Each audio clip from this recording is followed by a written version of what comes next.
a safe place? If you're anything like me, you might be wondering, what does that mean? What does the simple statement actually refer to? Is it a cozy, comfortable, warmth-inducing place? Is it a non-judgmental, everything is okay, you don't have to change place? And more than anything, if people use it in the context of psychotherapy, how can it be both? How can it be a place that's comfortable, non-judgmental, you don't have to change kind of place, where people actually go to psychotherapy because they have things that they want to change about themselves? Well, if you have these questions and you stick with me until the end of this video, I will explain what a safe place means, how it relates to the concept of unconditional love in the Bible, and how will you recognize if you are truly in a safe place.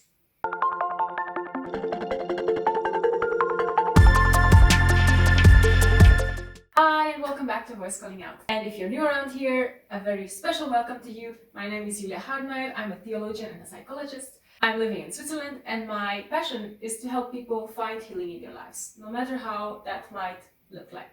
If you're interested in learning about these kind of topics, don't forget to hit the subscribe button and that little notification bell, which will always let you know that a new video is online.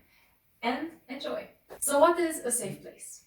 Well, the best way I can explain, the best image I have to talk about what a safe place means is by likening it to a childhood memory. Imagine this. You are maybe 5 or 6 years old. You're playing outside, it's a beautiful Sunday, and suddenly you trip and rip your clothes, rip your knees, and just start crying and leave everything to go and run to your mother and father to have a hug. And they hug you. And that's the best image I have for a safe place. Sure, you have dirt on your clothes. Sure, it's ripped, and sure, your knees are all out in the open. But first things first, for your parents, is to show you that they love you unconditionally. That to show you that you're safe with them and to comfort you. Because a safe place, much like this unconditional love that we receive from our parents, is something that always has its priorities straight.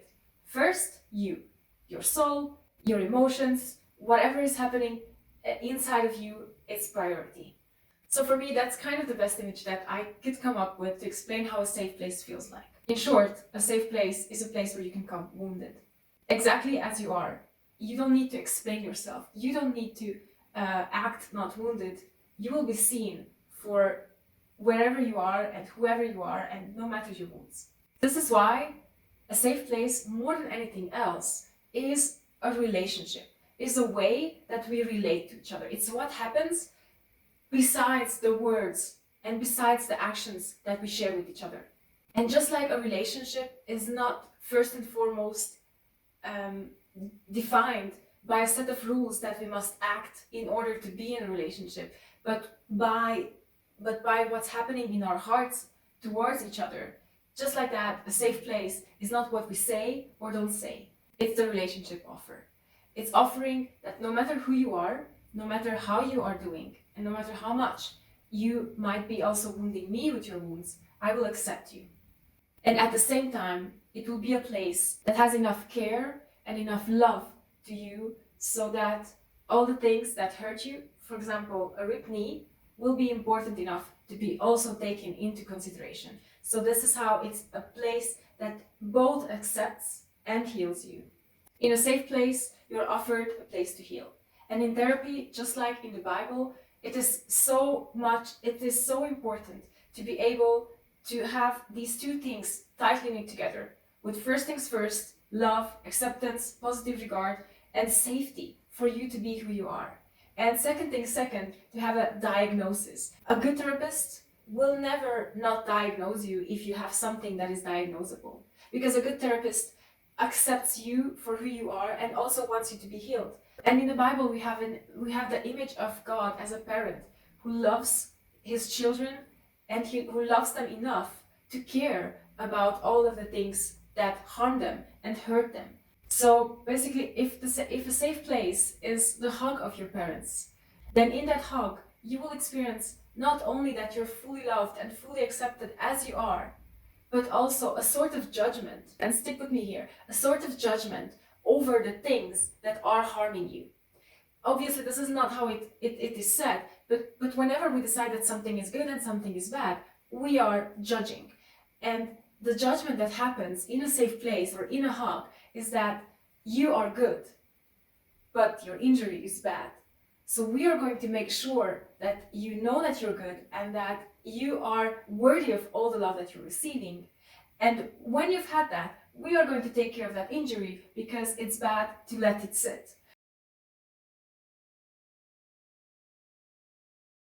So I've already made this connection that in therapy and in the Bible we have this similar dynamic of how a safe place works. So how does a safe place, which is a word that we mostly use for therapy settings, connect to this idea of unconditional love in the Bible?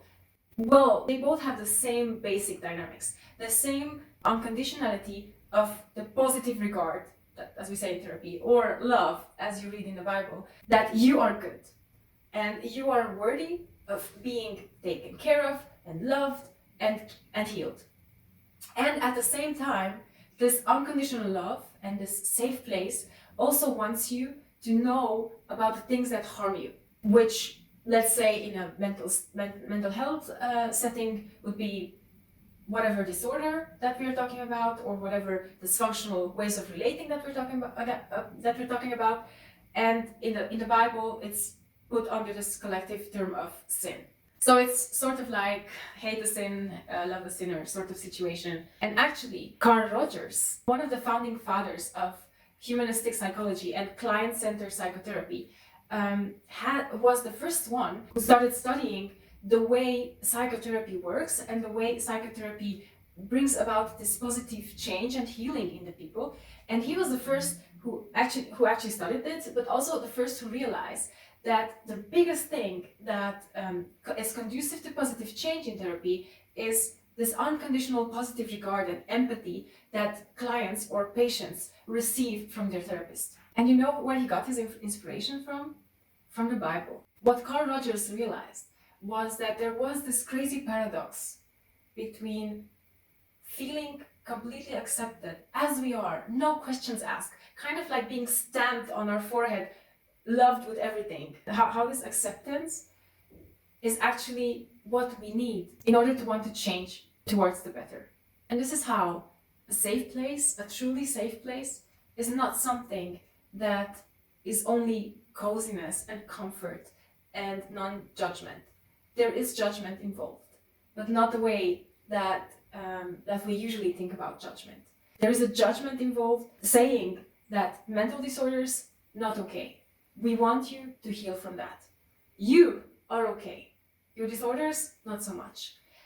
And also in the Bible, and this is exactly also how I experienced my relationship with the God of the Bible. Like, you are loved.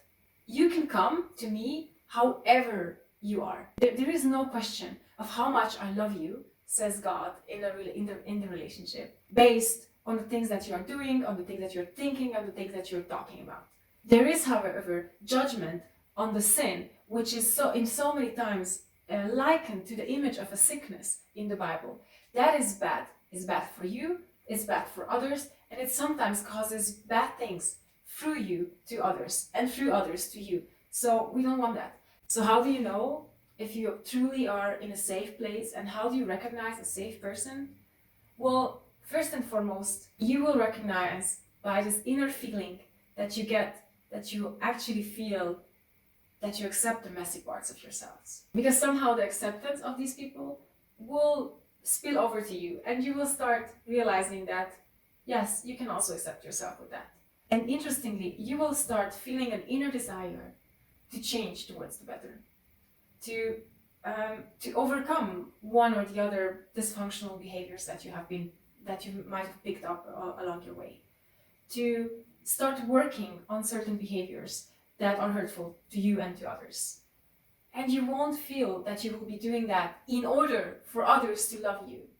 You will feel that others already love you, and this is just you becoming a more fuller version of yourself. So does a safe place feel comfortable and cozy and non-judgmental? Well, no. It will actually feel pretty uncomfortable, Because a safe place is where mess is allowed. A safe place is where you can just be who you are.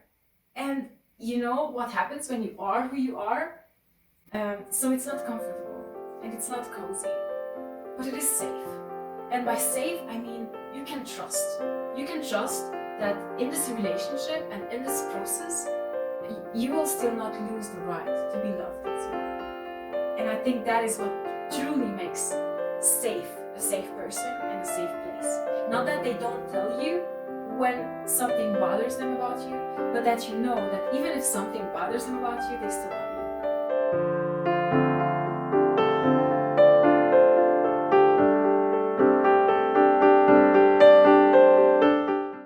My wish for you is that you will be able to find safe places for yourself in relationships. Be that with a therapist if you're in therapy at the moment, with friends, with family, and I also hope that A Voice Calling Out will become a safe place truly for all of us, that we can all be who we are and we can all help each other become the fuller version of ourselves. So thank you so much for listening to this. And if you feel that my videos help you on your journey to become a fuller version of yourselves, make sure to subscribe to it and like my videos and share it with your friends. And check out my other playlist, which I will link right here. And if you have other questions, topics, or whatever in mind that you'd like to learn more about, make sure to write me a comment about that. And as always, just